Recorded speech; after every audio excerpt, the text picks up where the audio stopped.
Humans have observed comets for thousands of years as their orbits have brought them within visible distance of Earth. Appearing throughout historical records, these mysterious lights that came out of nowhere and disappeared after a short while were thought to be ill omens of war and famine, or the wrath of gods. But recent research has revealed that comets may be even more deeply connected to humanity and our presence on Earth than any of these mythical explanations suggested. When you think of our solar system, you probably imagine the 8 planets orbiting the sun. But beyond Neptune, far from the heat of the sun, there is a sparse ring formed by icy chunks ranging from the size of marbles to that of small planets.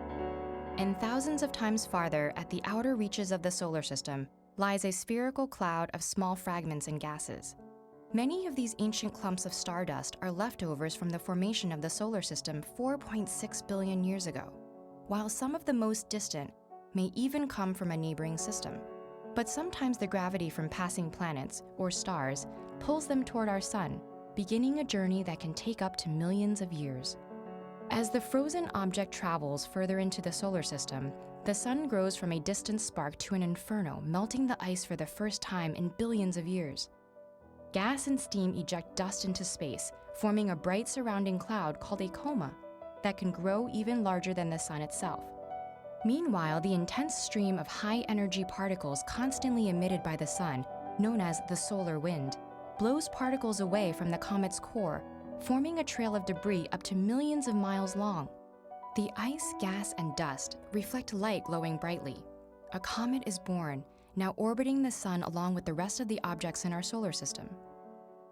But as the comet travels through the solar system, the solar wind tears apart and recombines molecules into various compounds.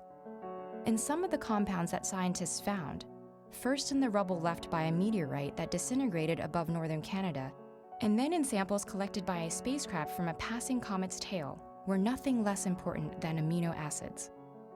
Coming together to form proteins according to the instructions encoded in DNA, these are the main active components in all living cells, from bacteria to blue whales.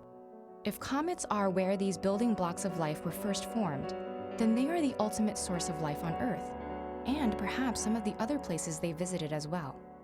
We know that planets orbit nearly every star in the night sky, with 1 in 5 having a planet similar to Earth in size and temperature.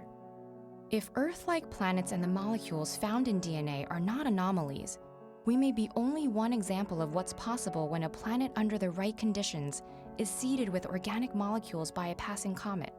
So rather than an omen of death, the comet that first brought amino acids to Earth could have been a portent of life, a prediction of a distant future where creatures made of stardust would return to space to find the mysteries of where they came from.